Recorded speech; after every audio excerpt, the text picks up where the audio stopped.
Experiencing blue screen crashes on your Samsung Galaxy Book4 Pro 360? This video walks you through proven troubleshooting steps to fix Windows blue screen of death errors and restore system stability. So whether you're performing updates, you're getting an IRQR not less or equal message, K-mode exception not handled, kernel data in page error, a lot of errors pertain to this problem, and we're going to go ahead and jump into what should hopefully be a pretty straightforward process, guys. And we're going to go ahead and jump right into it. So first thing I'd recommend doing would be to actually go ahead and boot to the troubleshooting utility on Windows 11. So if you do a hard power off 3 times in a row, Windows should automatically attempt to launch the startup prepare utility. And if it doesn't find anything, it will give you the option to select advanced settings, in which case it will take you to a screen that looks like this. Now, if it does not take you to a screen that looks like this, or you're unable to get to that, you can also download the Windows 10 Media Creation Utility, or Windows 11. They probably will make a creation utility for Windows 11 at some point. And it doesn't really matter, you can actually run the Windows 10 utility on Windows 11 as far as I'm aware. And you should be able to run the troubleshooting utilities built in within it. So you just would go ahead and download it to an ISO file and then burn it to a DVD or USB. It'd have to be about 4 gigabytes or more. It couldn't be a small USB flash drive, and it couldn't be a CD. It'd have to be a DVD. And then you'd boot your computer from it. So depending on the computer manufacturer, you'd have to tap a different key on your keyboard in order to launch that menu, in order to select what boot drive you want to go off of. So it could be anything between the escape key, F2, F8, F12, for example, and those are the function keys on the top of your keyboard. So you may have to just do a little bit of trial and error. Shouldn't take you more than a couple minutes. Googling it would probably be best before you even begin. But anyway, we're ready to go ahead and jump right into it. So we're on the choose an option page. So these will look very similar whether you're booting from it directly within Windows itself, or if you're plugged in a USB flash drive with the media creation utility installed and you selected the recovery option. So when you are setting up your Windows 11 installation or Windows 10, depending on the drive you're using, there should be an option to repair your computer in the bottom left corner of the dialog window, one of the first screens that comes up.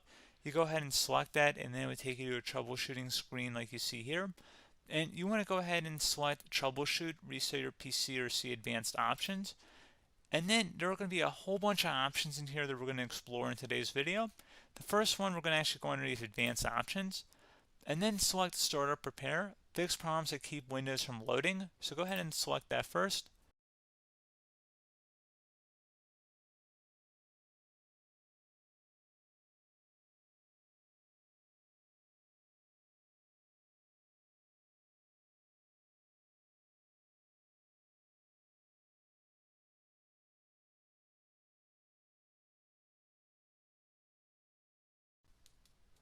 Okay, so you can see it could not repair our PC. That was our first option we could try. Something else, if we go back into advanced options here and then select troubleshoot, we're going to go underneath advanced options again. You can go ahead and actually access safe mode by selecting startup settings. And then if you select the restart button, you have the option on the screen select safe mode with networking, which will give you a key on the screen. It'll tell you which key to press to enter that. I believe it's the F7 key. It'll do that for you. I'm not going to go over that in today's tutorial because I don't really want to go into safe mode, but you are more than welcome to attempt that by going into here and then selecting restart. Again, it'll launch another screen. It'll say what key do you want to press, and it'll give you like 7 or 8 different options, and you want to select safe mode with networking. There's also an option for a command prompt too, but that's going to be something we're going to cover later in this video, and we don't even have to go through that in order to access it. So that's why I'm not going to really push for that, because unless you know exactly what's causing the problem, you probably don't need to go into safe mode. Unless you're trying to recover files, in which case then you definitely can go into safe mode, but we're trying to actually recover our computer here. So I hope that makes sense. Something else we can also try here as well would be to uninstall updates, remove recently installed quality or feature updates from Windows. So if you go ahead and select that, you can uninstall the latest quality updates, which generally is the more day-to-day updates. Feature updates are the less regularly released ones, like the big ones. I would equate it to service packs in like Windows 7 and Windows Vista and Windows XP. So larger updates that occur once or twice a year at most. And the quality updates are more just a regular update. So probably obviously depend. It'll take longer if you're going to try and uninstall the latest feature update versus quality update, and maybe you don't need to go back that far. So just giving you guys a couple of pointers with that. Something else you can also look at here, and we're going to jump into the command prompt in a little bit, but you can select System Restore, which will use a restore point recorded on your PC to restore Windows. And this is something I would highly recommend here, guys. So select Next. Assuming you have a restore point saved on your computer, you go ahead and select the most recently created one, and you'll select Next, and then you'll select the drive. You shouldn't actually have to select the drive. You can scan for affected programs, but we're going to keep it all default here, and then we're going to select Finish. So once started, System Restore cannot be interrupted. Do you want to continue? I think we're going to select yes. I don't think we have anything better to do on our computer right now, so just give it a moment here to initialize. It will take a couple minutes to run, obviously depending on how large your hard drive is and how much is saved on the System Restore point. So just give it a couple minutes here.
Okay, so you can see System Restore completed successfully.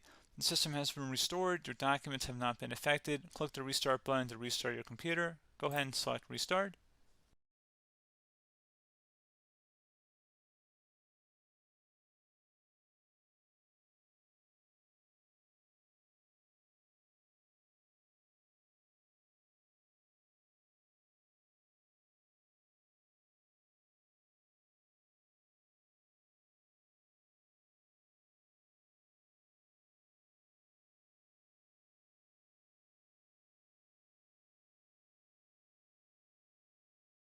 Okay, so you can see the system has been restored successfully.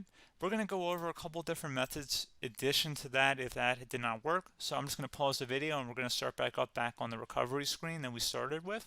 Okay, so a couple other things we can try here too. If you go back into troubleshoot, you can select reset your PC, while you choose to keep or remove your personal files and then reinstalls Windows. You can select to keep my files, which will remove apps and settings but keeps your personal files. You can also select remove everything, which will remove all of your personal files, apps, and settings. So this is more of a factory reset, the second option here. First option, it should not delete all of your personal files. However, it will pretty much clear most of your programs. And keep in mind, there's no guarantee that your information, number one, is even still available and easily recoverable on your computer to the point that you actually would be able to recover anything.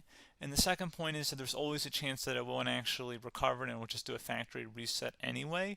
So there's no guarantee that actually would keep your files anyway. So I would recommend trying to get a recovery tool and backing that up first before selecting it anyway. But again, those are a couple different options. And then something else you can try here, if you go back to the choose an option. Another option, if you go underneath choose an option and select troubleshoot, advanced options, and now select where it says command prompt. Okay, so the first thing we should do is type our main hard drive here. In most cases, it should be the C drive. So you just do a C colon and then hit enter on your keyboard. So once you're underneath the C drive, we're going to type in dir and then hit enter on your keyboard. It should have program files, users, and Windows all in there. That's how you know you're in the right directory.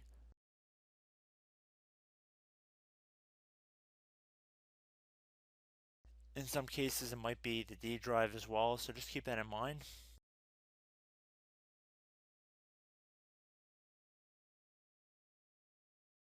Next thing we're going to do is type in cd space / Windows / system 32 / config, and then you're going to hit enter on your keyboard.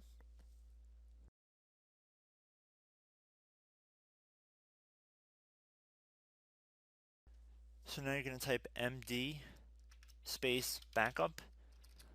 If you've seen other tutorials, it might also say to put down md backup. That's because the backup name is pretty common when you want to back something up. So you can name this whatever you want, doesn't have to be backup. So if you've already made a backup folder in the past, you could do backup 1, for example. So once you're done setting the name you want the backup to be called, hit enter on your keyboard again.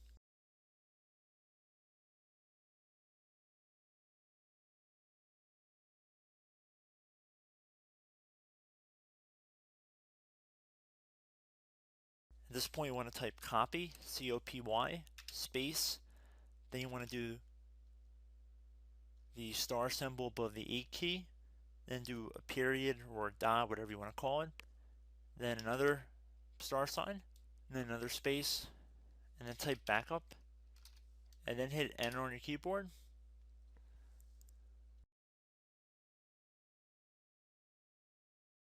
Now you want to type cd reg back, R-E-G-B-A-C-K, and then hit enter on your keyboard. So now that we are under the reg back, so now you want to type dir again, and then hit enter.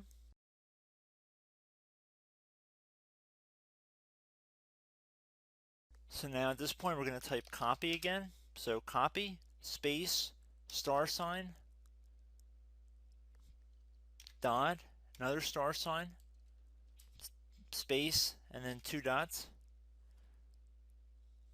So we're going to type copy, space, star sign, dot, sign, star sign, dot, dot, and then hit enter on your keyboard again. So for overwrite, you want to overwrite all. So type A on your keyboard, so capital A, and then hit enter on your keyboard.